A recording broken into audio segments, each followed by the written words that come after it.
So I've been grinding lately.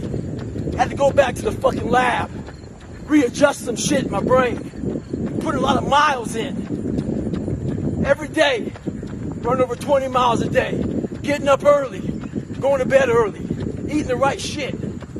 This last week, started taking a toll on me. I usually don't think too much. Get my shoes on, head the fuck out. I've been thinking a lot. That internal voice has been talking to me. Talking about, oh man, you're tired. Looking at my shoes about 30 minutes before I put the motherfuckers on. Pushing back the time of that I go out to go run. So I decided to tape record myself. That internal voice I put on tape. Sounds like a straight bitch when I listen to that motherfucker. So if you ever have a hard time out there, tape yourself. Listen to what kind of bitch you're being. Stay hard. Get up, motherfucker. You're not fucking good enough. You gotta work fucking harder. You haven't put enough time in. Goggins is the guy that can take anything you put in front. You wanna break my mother legs? So be it. They don't know me, son! Get it! 18! They don't know me, son! Get it! 19! They don't know me, son! Yeah! As you all know, it's a hot motherfucker. Nice heat wave. Self-improvement has become a religion, and its followers, not men with power, presence, or purpose. Its followers are the most fragile, insecure, anxious men alive. Men who mistake motion for progress. Men who act like suffering is the only path to success. This is a fucking joke. Yeah, all right. But is anyone asking why we need to stay hard 24/7 in the first place? The grindset cult brainwashes weak men. They first give them the illusion of control. Weak men don't chase success. They chase control. They're terrified of chaos, terrified of uncertainty. So they cling to rigid routines, extreme discipline, and self-imposed suffering because it makes them feel like they're in charge. There is a sickness in modern masculinity, and it wears a mask called discipline. You wake up at 4:30, cold shower, meditate, journal, gym, read, no FAP, dopamine detox. You checked all the boxes. You're trying to feel productive. But deep down, you still feel like a loser. Because all you've done is built a cage out of habits. You're micromanaging your existence. This isn't growth. This is fear. Fear that if you stop moving, you'll realize how empty you really are. You can wake up at 4 a.m. every day, meditate for an hour, and take ice baths until your balls freeze off. But if you're socially incompetent, ugly, none of it matters. But it's easier to follow a script than to face the truth. Weak men don't want to hear that. They'd rather run in circles screaming, "Stay hard," like a broken motivational tape. The self-improvement space is dominated by one narrative. Suffer now, win later. It's all about discipline. I respect Elon. Point is, I wouldn't want to be them. Everyone wants to be me. I've got every single gift that God can give. You're supposed to be comfortable. You were never evolved to be comfortable. You're supposed to be uncomfortable. Discipline is a tool, not a personality trait. You know what's better than discipline? Leverage. These guys are being played by gurus who sell them pain as virtue, played by a culture that glorifies burnout, played by their own insecurities. These guys chase validation from gurus who don't even believe their own advice. Let's say you're a guy in your late teens or early 20s. You feel unattractive. You've never been with a girl. You're awkward. You hate your body. You have no clue what your future looks like.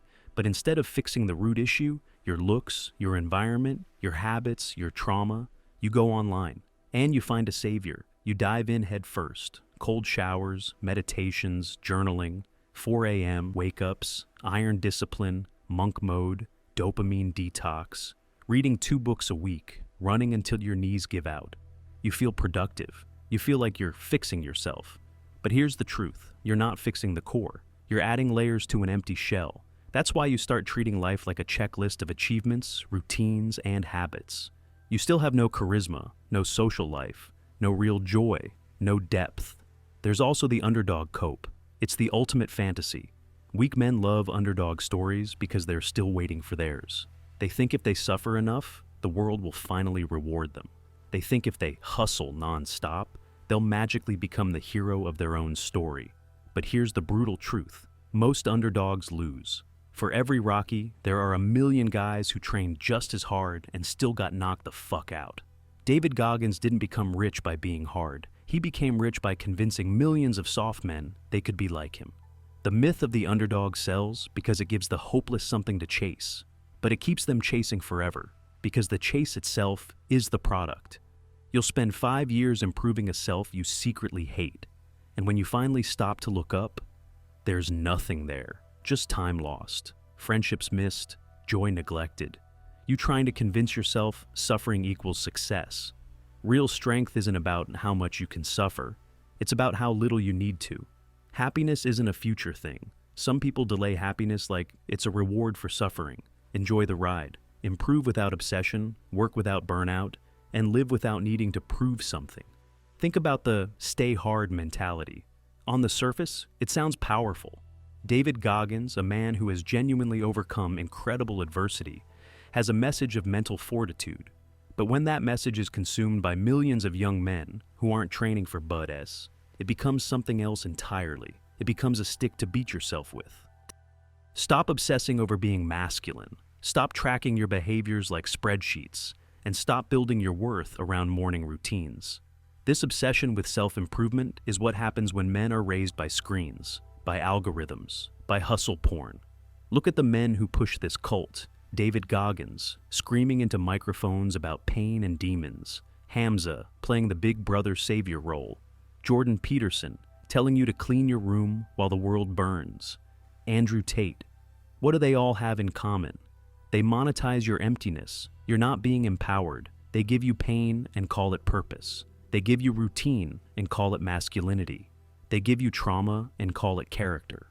But what are they really selling you? Books, courses, programs, advertisements, mentorship, coaching, influence. They're not building men. They are building customers.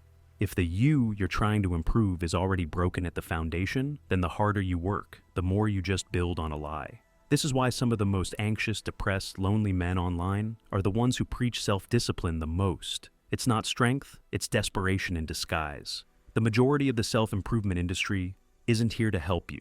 It's here to keep you addicted. If these gurus really had the secrets to success, why are they selling it for $49.99? If no days actually worked, why do most of these guys look like they haven't slept in years? If mental toughness was the answer, why are so many grindset bros miserable? Weak men get addicted to the dopamine of progress. The idea that if they just read one more book, buy one more course, or follow one more routine, they'll finally be enough. But the goalposts keep moving. The gurus keep selling. You're gonna waste a lot of time on things that don't really matter. Self-improvement is great. You want to improve yourself? Good. But do it the right way. Not by punishing your body, but by feeding it. Not by forcing routines, but by listening to your rhythm. You just need to do what works, not what looks hard. The first thing you should be doing is look smaxing. Stop ignoring this. You can have all the discipline in the world, but if you're ugly, life is harder. Weak men hate this truth because it means they can't just work hard to win. But reality doesn't care about your feelings. Optimize your face. The confidence will come when you have something to be confident about. No amount of alpha male posturing will replace real social intelligence. People follow charisma, not cringe. If your self-improvement makes you miserable, you're doing it wrong. At the end of the day, self-improvement should serve you, not the other way around.